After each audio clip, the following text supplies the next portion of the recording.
1, 2, 3, 4.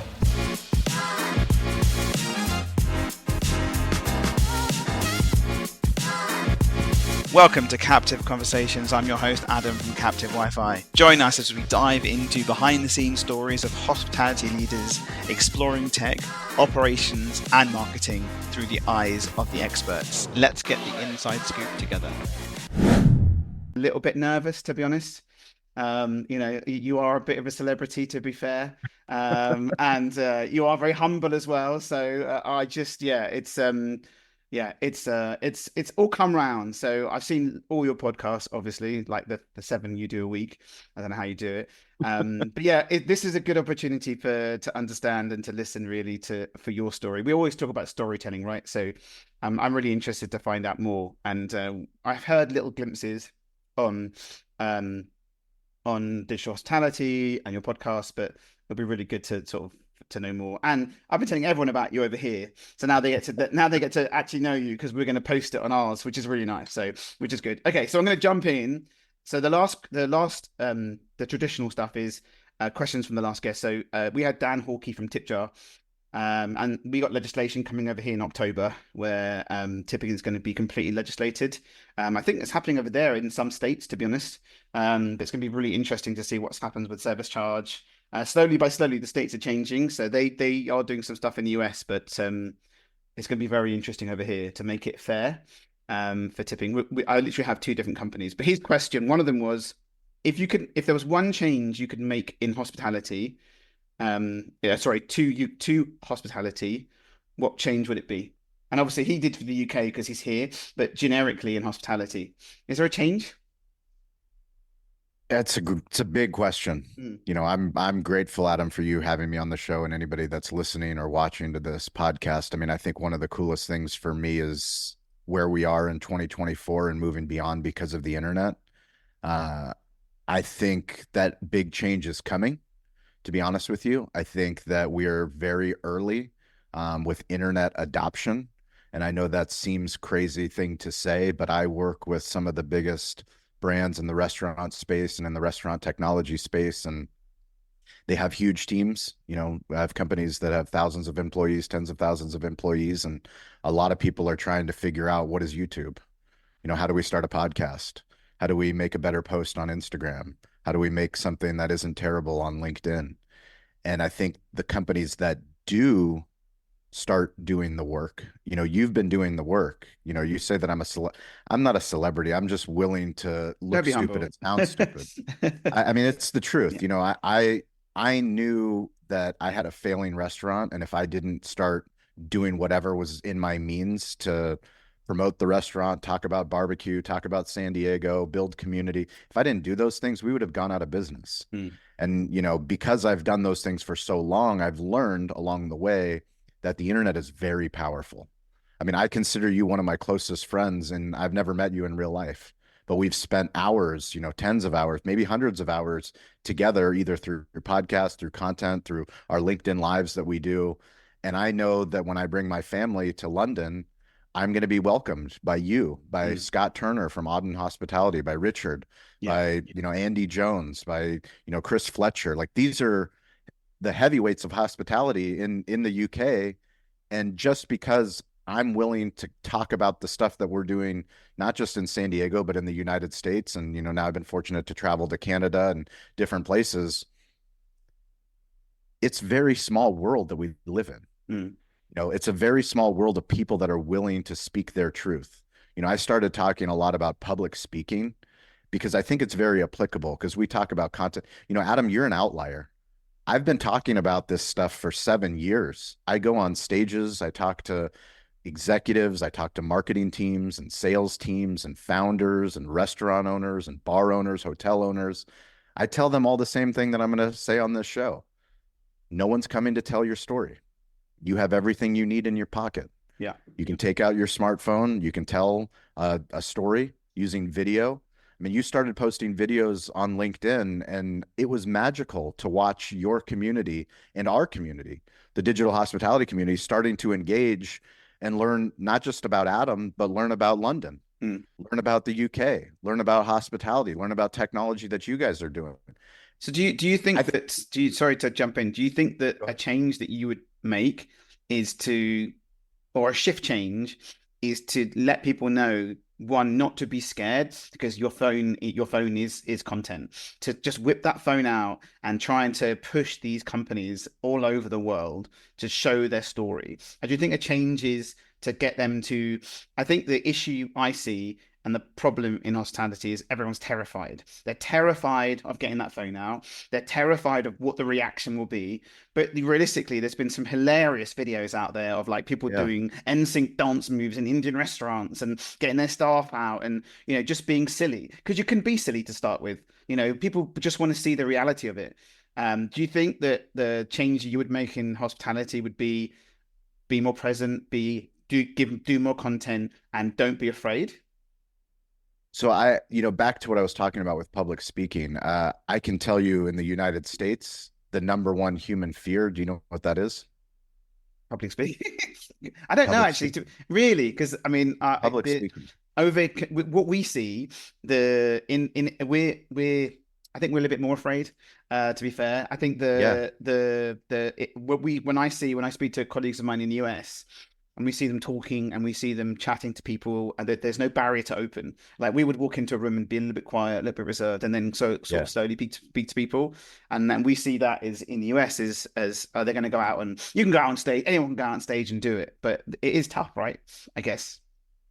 So the number one fear is public speaking. I'm sure that is a universal fear. I don't have any scientific data to back that up, but the more that I do this, the more that I realize the fear with content creation and what I call smartphone storytelling, it really comes down to public speaking. We don't want to look stupid, and we don't want to sound stupid. We don't want to get made fun of for our ideas, our thoughts, how we look, how we sound, who we associate with. It's easier to be anonymous and to just go on LinkedIn and look at what everyone else is doing.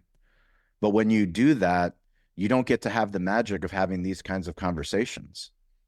When we think, it's funny, I don't want to push anybody. I was having this conversation with my wife before this podcast started. She's from Bulgaria. We've been married for 16 years. She's been with me since we started the restaurant, since we started the media company. She knows what I do every single day, in my consulting work, our client work, the launching shows for companies, doing our own shows. And she made a comment to me the other day. It was like, you need to stop focusing on people that don't believe in aliens. I'm like, what? Like, I knew exactly what she was talking about. Yeah. My mentor teaches me not to go after people with a closed mind. I can't go and convince an executive that YouTube matters for them. Yeah. I can't convince, somebody that's a chief marketing officer that they should not only should the company make better content on LinkedIn, but each individual in sales, in marketing, founders, engineers, all of those people should also be posting content. I can't my job isn't to convince them. Yeah. What my job is to find people that already believe in aliens. Yeah. By aliens, I mean the internet. Like, we already believe in the internet. We already understand the power, and we need help. Like, stay curious, get involved, ask for help. That's what my grandfather taught me. 3 principles, 3 things that I talk about on every show, on every stage. Curiosity. Why I love podcasts is you have to be a curious person to listen to a podcast. Yeah. You have to be a curious person to read a book. You have to be a curious person to go to a conference. Those type of people, they want to level up, and they also understand that we don't have all the answers. If we don't have all the answers, how do we get more information? We ask better questions. We get involved. To the point of anyone that's listening to this show, you see Adam podcasting, you're like, Adam, you're doing amazing. You're like, you already had 27 episodes. This is incredible. You're doing all this content. You're all over the place. And then they'll say, everyone else has a podcast. Like, I don't want to be just another podcast. There's only 2 million podcasts on Apple Podcasts. That's crazy. 2 million. And the stats are, I think most people give up after how many? 25% will publish 1 episode and quit. Yeah. 500,000 of those. Yeah, that's crazy. Because it's a lot of work. Yeah. It's a lot, but it's also not a lot. Yeah.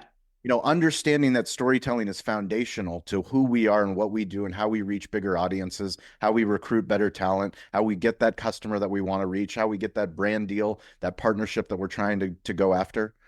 I mean, when Chat GPT and all this AI and ML, when they're scraping the internet, where do you think they're scraping? If you don't have anything on the internet published about you from multiple perspectives, from your voice, from your company voice, what are they going to take? Yeah.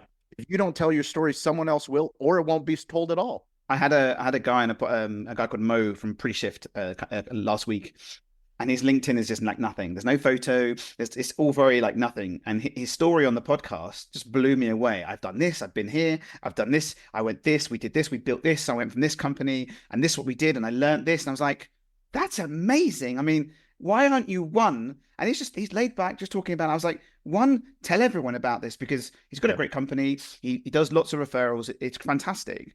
But the breadth of what he does isn't shown in what he's doing. So just editing and just changing his LinkedIn a little bit. There's so many people I speak to have like just a nothing on their profile. That's just one step. But let's just go on to, I'll go on to the next question, which was, if you could give an award to one individual in the sector for the impact they've made, and what they've done, who would you give it to? I know that's specific to where you are, but it could be anyone. Specific to where we are. Well, in the US, because I think you wouldn't be going to like in the UK hospitality. So in well, I guess the world, from what you've seen, if you could give an award to someone in the sector, other than you, because you're doing awesome work, but someone in the sector that you think they're doing amazing work for the impact they've made in the sector, who is this? I mean, I'll keep it London based, and I'll call out Chris, from Tech on Toast. The reason why I love what Chris is doing is that he's building community. He's building community through content, through in-person events. He believes in a rising tide lifts all ships. I wouldn't know about him if he didn't have the courage to do the things that he does. And I believe that there's a Chris in Sydney, Australia. I believe there's a Chris in Toronto. I believe there's a Chris in South Africa. I believe there's a Chris in Dubai. And I believe there's that type of person, whether it's a Chris or a Maggie or whoever it is, a man or a woman. It's those people that realize, like, number one, it's not going to be easy. Number one, it's going to take a long time. But the most important thing is it'll be worth it. I think the amazing thing of what Chris has done here is, back in, I don't know, 6-7 years ago, there used to be a group of people that would join, operators that would join together and meet, but there's been nothing. So it's been very much like, people would talk on WhatsApp groups, but there was no real face-to-face. So here, it's amazing. And I was talking to a girl that was working for me, doing some work for me in New York. And I was like, you've got to go and meet people. Like, you want to be in hospitality? She's like, I want to get another job in hospitality. I want to do this. And I just went on to some of the event websites, and there were like 9 or 10 hospitality meetups.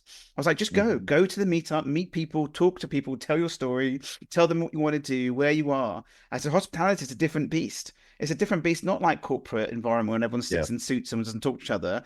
Everyone's really open. And that's one thing I love about this industry. And then that's how I got, I spoke to Scott, and then found this group, found you, and then obviously, and so on. But I think it's amazing on what Chris is doing and what you are doing to building the community. I think more people should do events to because you guys do some of the big events, right?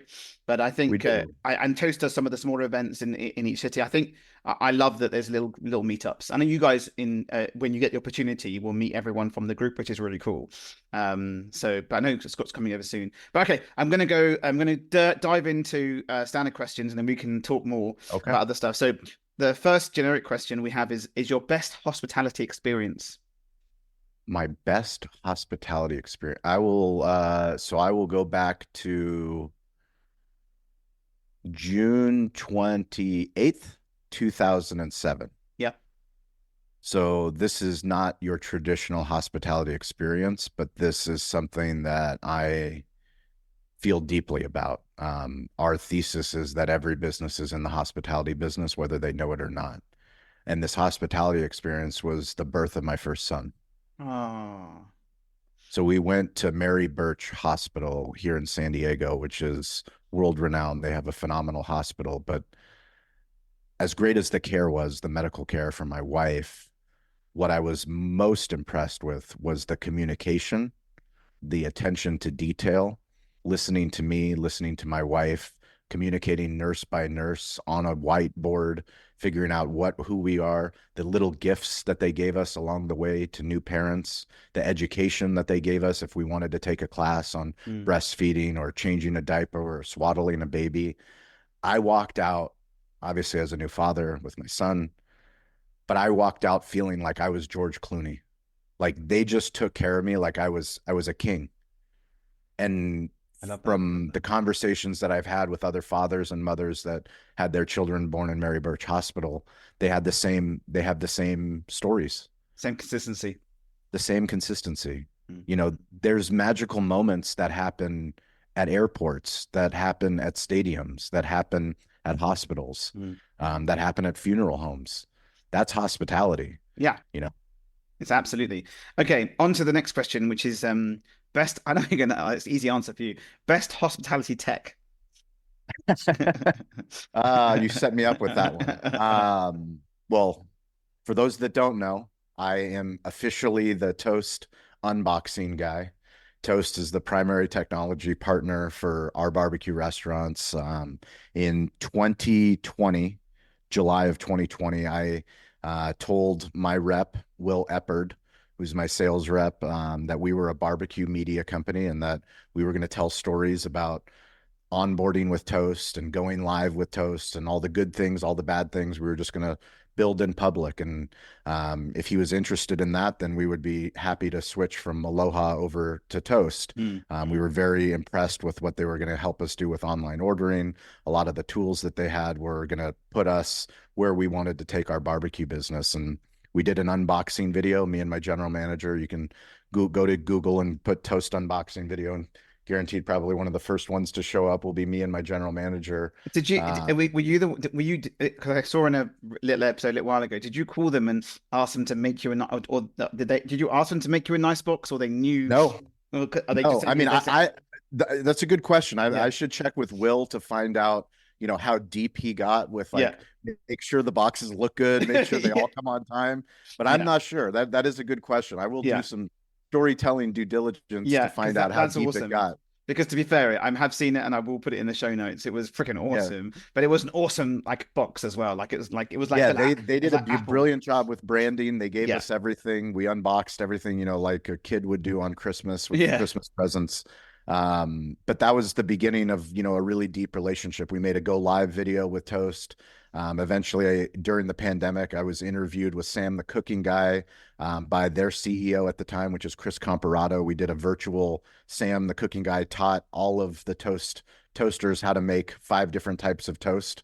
So it was me and Sam, the cooking guy, and Chris Comparato. So it was our first real big piece of content that we did together. And then I got invited to their IPO on the New York Stock Exchange. I saw that photo. That looked awesome.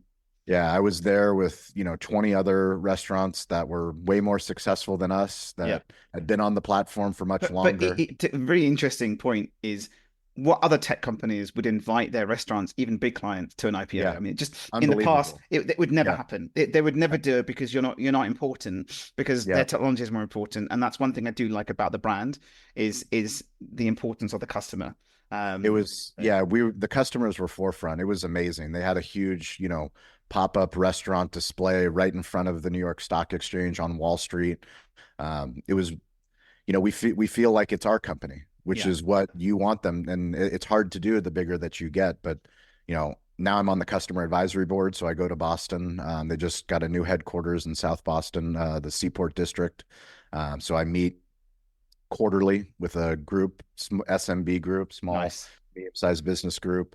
I have a show called Restaurant Influencers, which is on Entrepreneur, that's sponsored by Toast. We have a YouTube show called Family Style. And I love that because you're able to actually go and meet the other toasters and see the effective change that's made. Because it's quite nice. You're not only shining a light on the brand, of their company and giving them some PR, but you're also showing that the technology beside it, which is really nice because not many providers do that. Not many providers out there are visual, and they've benefited from you being able to be able to show this because there are lots of brands out there using it, and even you got the ones and twos, like you're not even doing large groups, it's just family stuff, so it's like the family run businesses, and it's really nice to see. But I'm just going to ask, and we're going to go, I keep doing this all the time, we're going to go back in time, back.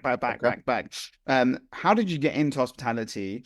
Did the Cali BBQ wasn't a barbecue business, it was a sports bar, right? Originally.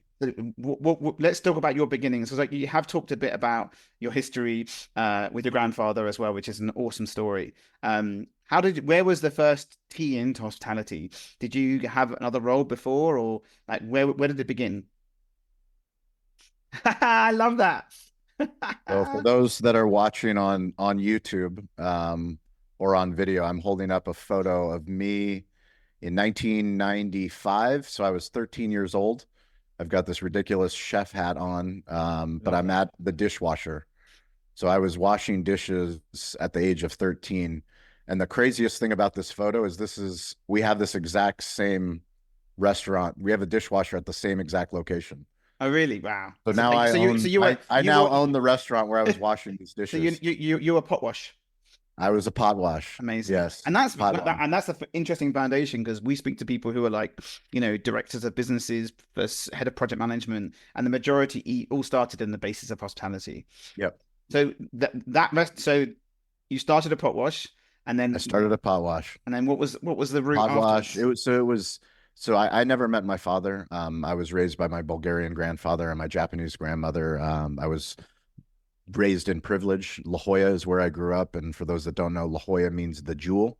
It's a very affluent, very nice place in San Diego. I went to private education, but my grandfather was a hardworking Bulgarian. So he was a medical doctor. He also had commercial real estate, residential real estate, and he also had this restaurant. So when I was 13 years old, the woman that was running the restaurant, she left and he took over the restaurant business. So he said, families work together. So we're going to work, instead of going on vacation on the weekends where we would go out to a summer home type of thing. He decided that we were going to run this breakfast restaurant. So at 13, when all my friends were playing sports and going to the beach, I was driving out, half an hour from where we lived to go out to our breakfast restaurant. Wash dishes, pot wash, bus tables. Family business. And I did that for all the way up until I was 21. So from 13 to 21, 8 years. So the question I have as well is, and I ask this to a lot of people, when you have the origins in hospitality, even in pot wash, but if you were, obviously you did other things other than pot wash we'll talk about in a second, but when you work in hospitality, you meet different people. And I feel that, and other people do as well, that when you interact with people in hospitality, you have such a vast range of people that you meet that it enables you to probably have empathy as well as have an understanding of people. So I try and tell everyone we speak to, younger people, like my eldest is finished her school. She wants to be a hairdresser. She loves chatting to people. She's a grafter. She's fantastic. And she just wants to speak to people and help and work with people. And everyone I've spoken to who've started either in pot wash or was behind the bar, who in hospitality, their aspect on life is slightly different. Their aspect on how they talk to people is different. And it's helped them be a bit more grounded in talking to people. Do you find that helped with you as well? Because you can be quite shy, right? Shy person can be quite shy. You could be in education, go to uni. But I think being immersed in hospitality really does flip a little switch. It forces you to be proactive with human connection. Understanding that you don't need to wait for somebody. You can be the first person to smile. You can be the first person to say hello. You can be the first person to welcome someone in. And I think, growing up and seeing all the families, I hate that. I'll be honest, I hated going to the restaurant on the weekends. Like, I was like, this is the last thing on earth that I'm going to be doing. Like, this is terrible. There's got to be something better. This can't be my life's calling. And yet here I am in hospitality, as deep as you can get, and I would see no other life for me. I absolutely love what I do, and I love what I do because it allows me to meet all different types of people. And the more that I see a variety of people, in San Diego, in California, in the United States, in the UK, in Bulgaria, the more I realize we're all the same. You know, when you think back to like Canterbury Tales and the innkeeper, like we're all villagers, we're all travelers on the road, and we want to be welcomed. We Yeah. want to be welcomed at the inn. We want to feel like somebody cares about us, that they remember us. And if you can do that, those life skills are transformative. So when did it get to when did you end up running the restaurant? So was it all the stages and then running the restaurant, or so Yeah, finish eventually school? when I was yeah, eventually when I was in college, I was managing the restaurant, and we got to a point where it just didn't make sense with my grandfather was growing up, getting older, and his focus wasn't on just the restaurants or the real estate. He wanted to write his life story. So I found somebody else to lease the restaurant, and we managed that for a while until we sold the property. So we sold the property in 2004, and then it wasn't until 2007 that the new owners came back to me and one of my best friends from college and asked us if we wanted to take over the restaurant Oh, again because really? yeah, Wow, that's like a full we took circle. yeah, so we took back over the restaurant. We added a full liquor license. We got Yeah. into the sports bar business and eventually got into barbecue. And now here we are So doing what year was that then when you reopened as a sports bar, right? That's when you took the 2008. space. We opened, yeah, 2008 we In a opened. slightly challenging time, decided to reopen. Uh, Yes. what was that Yes, like? very challenging. It, you know, when you're young, I was 26 years old. It global economic downturn didn't matter. We felt like we had an opportunity. We felt like, where our restaurants located, there was no other offerings. Like they Yeah. tell you location, location, location. We thought it was a strength that there was nobody else around us. We learned quickly that that was not so much true. In fact, good location does help you with, higher ability to get more customers in. But, I think looking back, it was one of the best things that I've ever done.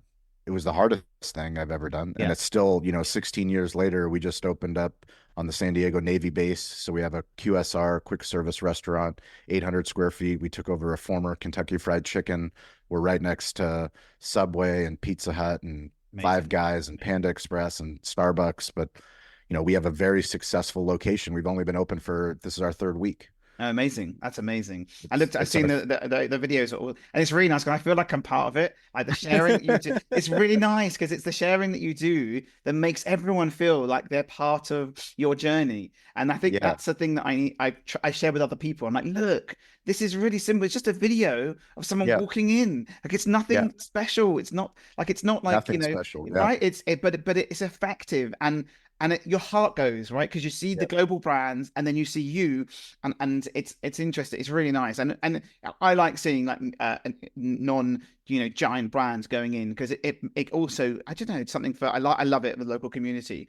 So then appreciate that. when did you flick? When was like when was the flick to barbecue? What was it like? So sports Uh, bar, and then like right now we need Sports to bar. It was about a year in where we were starting to do a lot of charity work, so a lot of fundraising for local youth sports and a lot Mhm. of breast cancer awareness, the fire department, police. We were doing all different types of charity work. And we're like, this is a lot of administrative, like doing a fundraiser every single week. Why don't we just do one event once a year yeah and put all of our effort and ask for help? Ask other business owners to contribute, the Chamber of Commerce, local business, and we decided, hey, let's do an amateur barbecue contest. That was what awesome everyone wanted to do. So yeah the Spring Valley Tailgate and Barbecue Festival is something that we did for 10 years. We shut down the main street in front of our restaurant.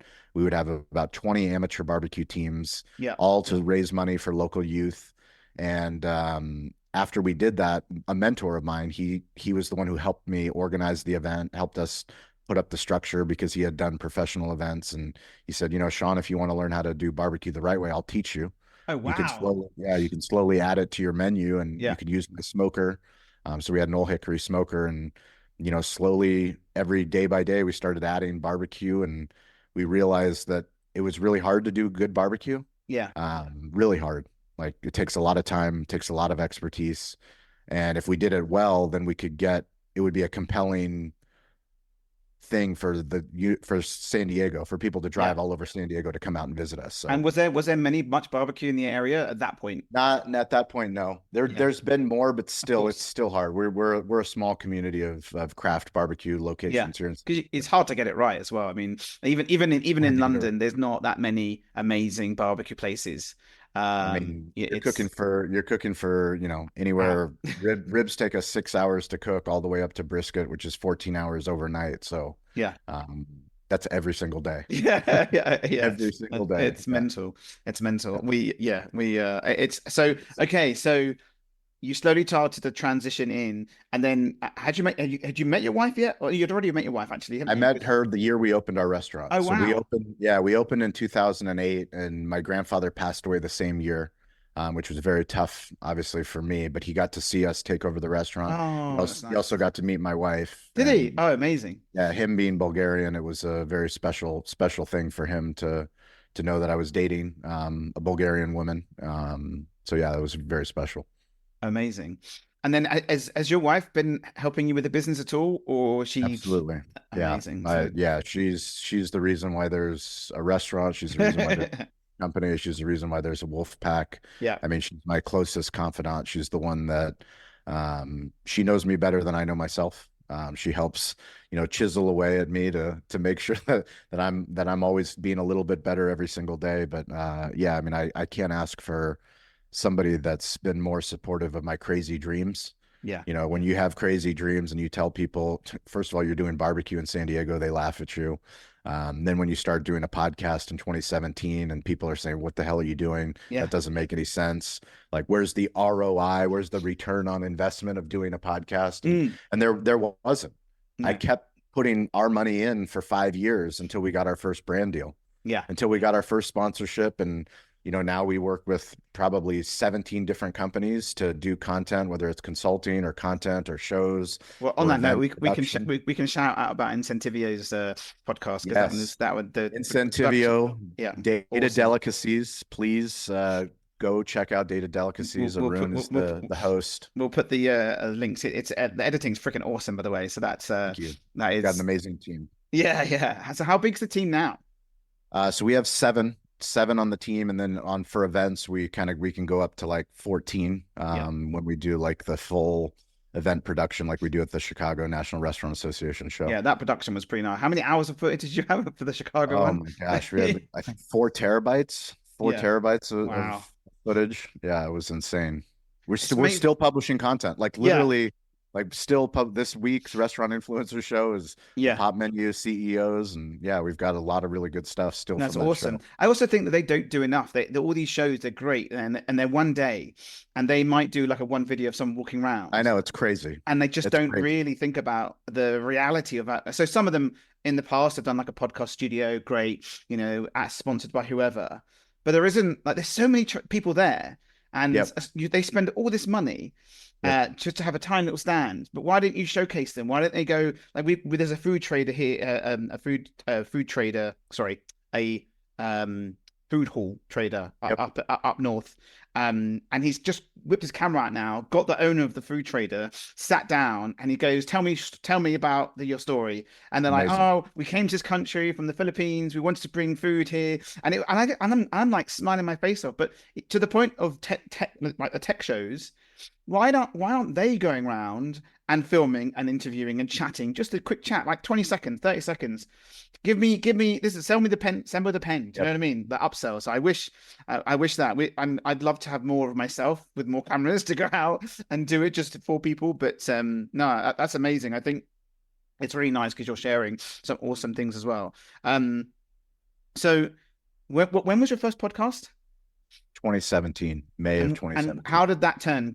Were you doing content before, and then we're like, right, time for a podcast? You were doing I think you said your first video was you doing 6 hours of streaming.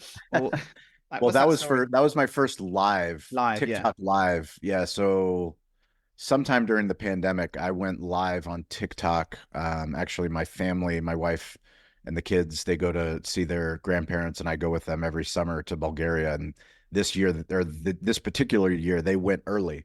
So it was Father's Day. The restaurant was super busy, but I was like, I'm going to go live on TikTok either until my phone dies or until my arm falls off. Yeah. So I was there at 5 a.m. with Bernice, who's our pit master. And if you go on our TikTok, Cali BBQ TikTok, you can see, some of these videos have over millions of views. But I went live basically like QVC. Do you guys have QVC? Yeah. So like it was basically like a QVC, like, hey, this is behind the scenes. This is literally, if you came to be an apprentice at our restaurant, like this is the process of how do we make the ribs? How do we make the tri-tip? How do we make the pork butts? How do we make the brisket? And I was just fielding questions. And, for that 4-hour live, I think we had 113,000 people that tuned into that live. Yeah. I mean, we have all the tools. We don't need to go and make YouTube. It's there. We don't need to make TikTok. It's there. Yeah. We just need to have the courage to try it. So on that note, my kid does dance in a place called Hemel Hempstead, and there's a little corner shop, just a little corner shop, whatever. And he's on TikTok shop called TJ's Late Night. And they go in there after dance, and he's filming live while doing. Hold on, guys. Let me just. I've got some clients, and it's awesome. I mean, he's killing it. I mean, I think if you had TikTok Shop back then, you'd probably sales would have shot through the roof. So the first podcast, what was the transition into the podcast? How did you think? What was the brain shift onto that? I mean, so I think the biggest thing for us is, number one, we had to learn how to share our own story.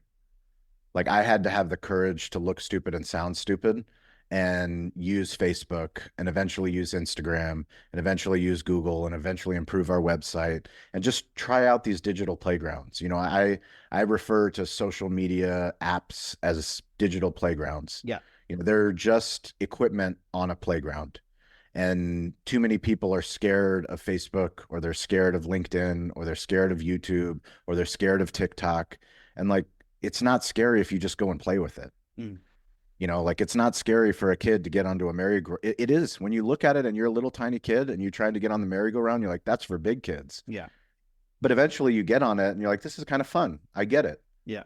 You go on the slide, you go on the swings. Like they're all just tools. It's audio, video, words, and images. And the quicker that you can start to do that, once we started doing it, we realized how powerful it was.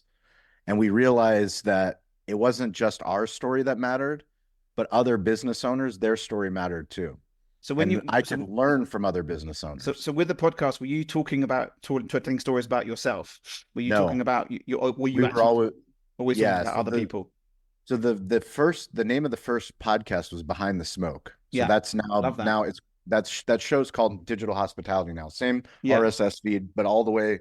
The first podcast was called Behind the Smoke, and the idea was like, what's behind the business of hospitality? What's behind the restaurant business? What's behind the butcher shop business? My co-host Derek Marceau was my co-host for 100 episodes, and he owned the butcher shop. So we built a studio above the butcher shop, and we would have awesome. Guests. We would have guests come into his butcher shop. People that were great restaurateurs, people that were great marketers, people that were great in sales, people that were in media, and we would talk about whatever we were curious about. Yeah. And that was the start of what is now, a digital hospitality show. And we're producing, 3 to 5 episodes a week on that, just on that RSS feed. Yeah, that's amazing. And so then it transitioned into from that. Where did the peak happen? Because you said you were doing it for quite a while. Obviously, people starting out, for us doing this, I'm doing this to tell people a story. This is my homage from learning from you. And I find it interesting for us because people come in, and some people, I was cracking my pants before I even started this.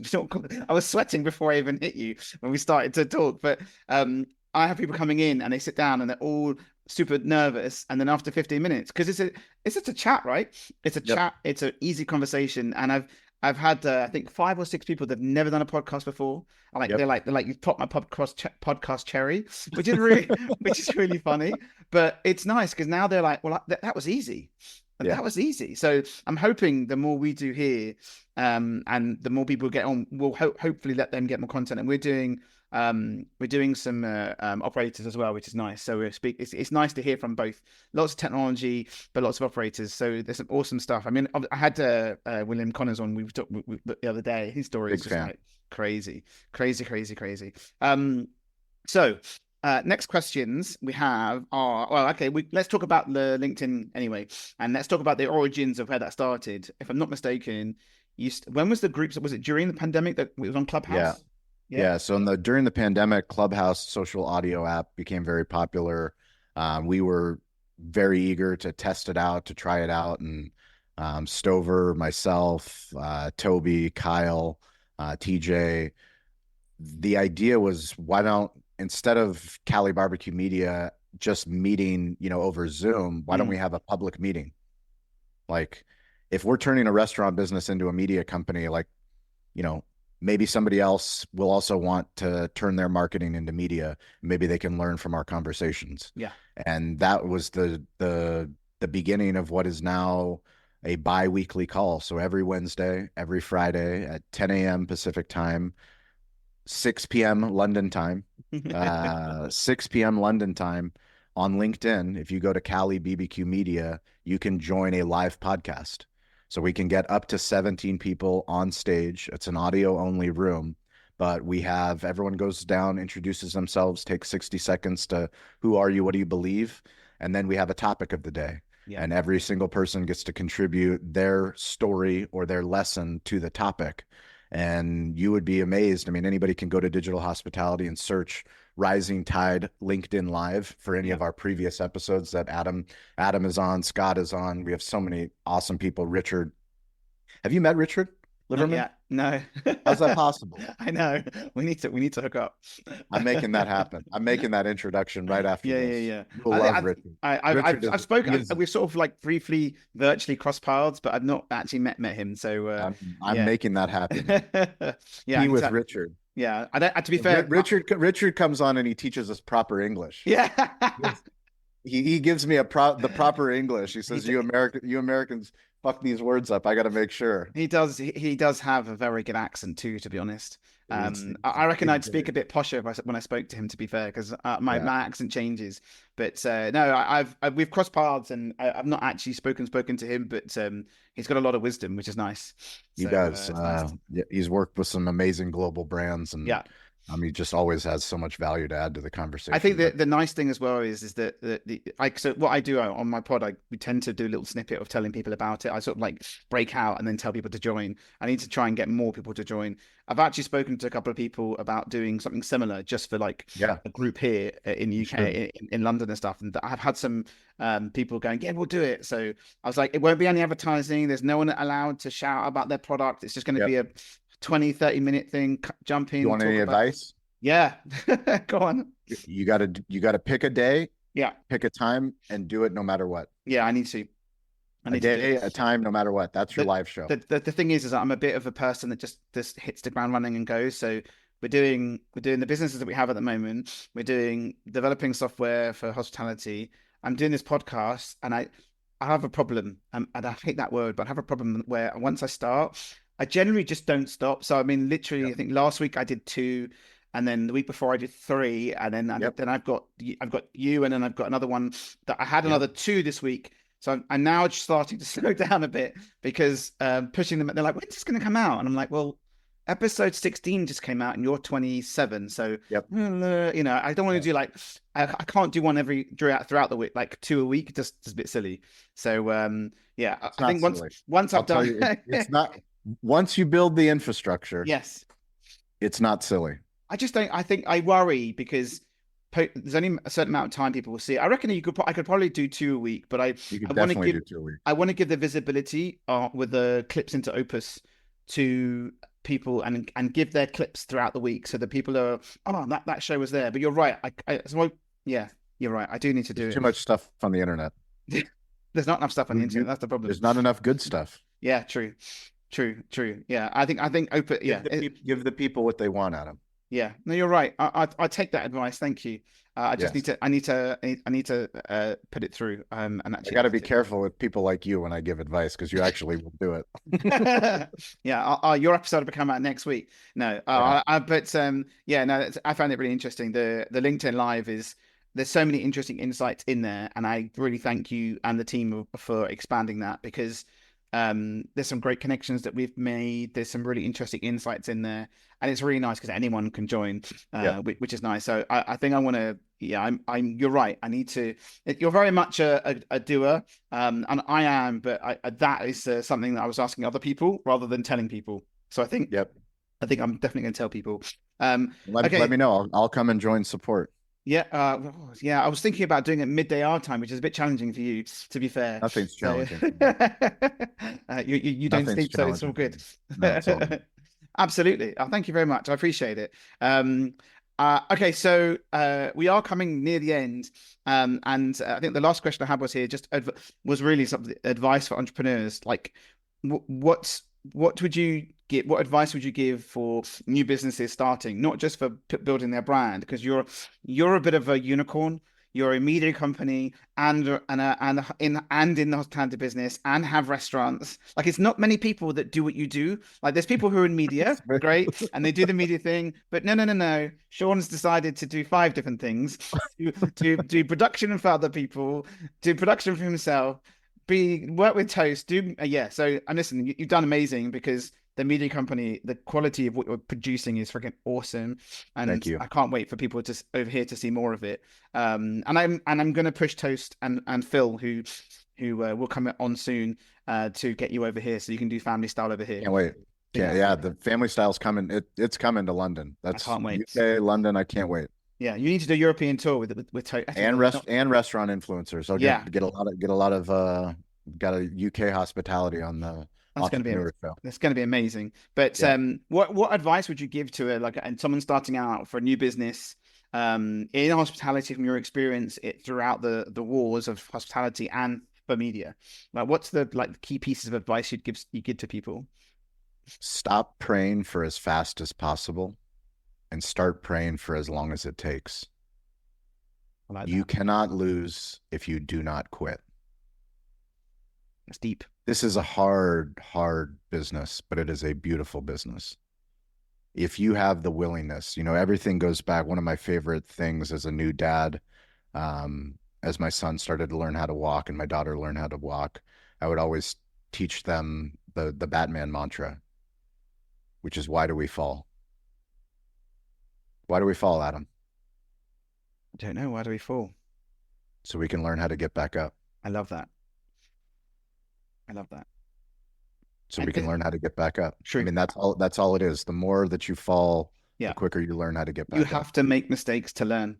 I think that's what it is, really. You have to. So we've spoken to loads of people, and it's really interesting to hear technology providers all falling on their face and then getting back up. That our clients got annoyed, but you know what? We were open, we were growing, we did it, and they stayed with us. Our clients stayed with us, and same with brands as well. You've got to get through the hard to get to the other side. It's yeah. I think in hospitality specifically, it is. There's no one really there not a huge amount of people there to support you. And if you can, and as you said, ask for help, and Yeah. if you can show your brand and you're willing of what you are and get back up, I think you're absolutely right. I like that. And you're not alone. I mean, I think as entrepreneurs, that's the hardest thing to realize, is that you think that you need to do everything. I thought that. I still think that. I say what my grandfather taught me every day to remind myself: stay curious, get involved, ask for help. Yeah. There's somebody in my network, or somebody that knows someone in my network that can help me solve whatever problem I have. Yeah. Hospitality is amazing. That's one thing I love about the industry, is that there is always someone you can reach out to, anyone, and someone will know someone else that can help you. So if you've got a challenge, you're stuck with something, I think one big key advice really for this one is, if you are stuck and you're not sure and you're a bit lost, there's a network out there. Digital hospitality. They can go on LinkedIn Live and ask a question. It's free. Yep. You don't have to do anything, and connect to people. So I think the more people connect to communities in hospitality, I think the better their life will be. Because why be in pain alone, right? I think that's a really, really interesting one. Okay, we're coming. I usually do like round of applause and stuff, but I'm going to insert them afterwards because I have no buttons here with my little broadcaster. So I'm upset. I've got no buttons and nothing, but you know it's all good. I'm going to actually insert them after post edit. So okay, the last questions we have, and they could be anywhere. I don't know why that was in there. Was best restaurant. Where's your best restaurant? My favorite I restaurant like on that. earth Yep. is a place called Ichiban.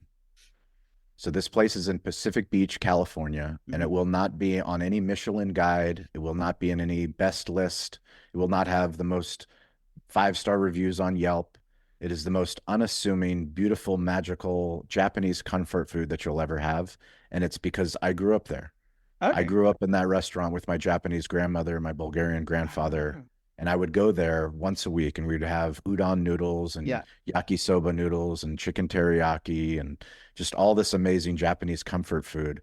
And now I take my wife and my son there and my daughter, and we drive a half an hour. I live in East Lake, California. I drive a half an hour on the freeway Yeah. to go to this restaurant because we love it that much. It means that much. It's a magical place. And, you know, I firmly believe that every family has a place like that. Yeah. That's their place. That's where they go to celebrate those special occasions. That's the place when they are traveling for a long time and they come back home. It's the first place that they go to. But those places aren't really celebrated, right? No, never. I hope that by doing stuff like this, I can inspire more people to celebrate the places that they love, that are off the beaten path places. I think that's the best piece. That's best play. I think that's the best piece. I generally don't look on Trip. I won't look on TripAdvisor. I would always ask someone where I'm going here. There's a what's that marketing group over here? Not where should I eat, but where do you eat? Yeah. Where do you recommend? It's a much different question. Yes. If you're a traveler, you ask, where do you eat? Yeah. Versus where should I eat? Yeah, I like that. Completely different answer. Yeah. Where do you eat? Yeah. What's your favorite? I like that. Best burger. Best burger. In-N-Out. They're coming back. So that every year they come here once a year. I think it's just to do to get the what's it called? The trademark, whatever it is. So once a year they come over here, they kill it. Literally, they take a random shop and they give everyone last minute notice, and it's to give like 1,000 people. They sell out, Really? they close, and then they cut and they go back and they close and go back to US. And then once a year they come back. So maybe they'll be doing more. Wow. Maybe they're doing more here. Maybe they'll come and destroy Five Guys. Very cool. So, but In-N-Out is, I haven't had an In-N-Out, and I don't think I'll ever get back to that queue, to be fair. But I have heard great things. But when you come to San Diego, I'll take you to In-N-Out. I cannot wait. To be fair, when I went to New York, I had pretty disappointing burgers. I went to like 4 different places, and it wasn't great. So I need a better burger. We'll get you good Mexican food in San Diego and a burger. Love Mexican food. Best hotel. I'm not a big hotel guy, but I will share JW Marriott. I just went to Restaurant 365. We cover their events, so they're incredible financial back office company. They had their transformation tour event, 500 executives, 16,000 restaurants represented, but they had it at the JW Marriott. And I can't tell you, Nashville, this was a beautiful hotel. The rooms were beautiful, but the food for a conference, I mean, we're talking about restaurant operators that have 100 locations, 500 locations. Everyone was talking about how great breakfast was, how great the snack was, how great lunch was, like blown away. Well, they had to do it right, didn't they? To be fair, because we're the toughest critics. They had the toughest critics in the room, but they knocked it out of the park. That's amazing.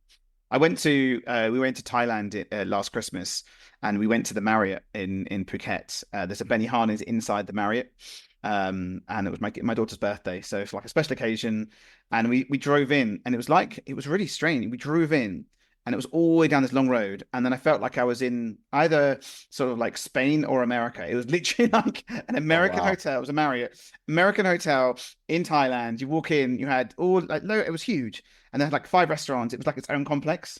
So it's also like a home from home for, if you go to the US, you want to go out, you can go out, you can stay in the hotel and have your creature comforts, or you can go out, and it was amazing. Okay, we have come to the end, so I really appreciate your time, and I thank you greatly. The last thing, the questions we have, our tradition we have is 2 questions for the next guest. So the next guest might be a marketer, an operator, someone in tech, but 2 questions that you would give to the next guest to answer on the next podcast. First question is, what is the book that you have gifted the most to another person? I like that. What is the book that you have gifted the most to another person? What's the book you've gifted the most? The Alchemist. Great book. Paulo Coelho. Yep. And the second question? Second question would be, what's your favorite digital playground? I like that. That's good. And the person I know who's coming, that's a good one for them too. So yeah. I'm gonna do a little clap here because I can only do a little clap, but I will insert claps in here. But I really appreciate your time. It's really interesting to listen to the story because you talk about your grandfather, you talk about your growing up on the LinkedIn Live, and you talk about your history. But not everyone I know that knows you knows where it all started, and it's really nice to hear that piece. We just know, really Shawn is like, it's pumping out content, and he's here and he's doing loads of different things. But it was really nice for me to hear. So I really appreciate that, and thank you. And I really appreciate your time. Well, I hope anybody that's listening to this, that I'm weirdly available. You can reach out to me at Shawn P. Walchef, ShawnPWalchef. That's Instagram's probably the quickest, but LinkedIn's just as quick. All the platforms. But I also want you guys to know that Adam is one of a kind. I do this stuff all the time. I talk to people from all over the world, incredible leaders, incredible content creators. Adam is doing the work. And because he's doing the work, I can't wait to see next year, the year after that, compounding interest, all of those things, the 2 shows a week, the live a week, like you will see Adam will continue to do the thing, and reach out to him now. Yeah. If you want to work with Adam, don't reach out to me now. reach out to him now. I think that it was very interesting. Listen, I just, as a little listener in digital hospitality, to just listening to your ethos and you talk, I was bought in. I was literally, I think probably the first time listened, second time, I was just bought in. I was completely bought in by everything you were saying. And I'm just taking what you do and your journey in and telling people stories. I'm just an extension of that. So I appreciate you for pushing everyone to do it, because I think anyone who's met you either has a podcast now or is about to do a podcast, which is awesome. Because you're right, there needs to be more content. I love it. I drive to work every day. I want to listen to something in the car. I don't want to listen to news. Sure. I want to listen to people's stories. So I love your podcast is freaking awesome. I think I listened to one on the way there, one on the way back. So but it's amazing. I'm also going to go all the way back to listen to some of the originals. I'm quite excited to hear the first 50 episodes. The beginning of the podcast is a former business partner cussing me out. I love that. It was a brutal voicemail, but it sets the tone for you never know what you're getting into in business. And that's why we share all. It's not just about successes. There's dark times in business too, and you got to share those. That's how we learn. You've got to share them. Again, thank you so much for your time. I shall let you go and enjoy the rest of your day. I love the lovely window you have behind you. Don't open that window, whatever you do. But it is. I want one. So I might, next time we speak, I might get one. But again, thank you again. I really appreciate your time, and have a great day. Thank you, Adam.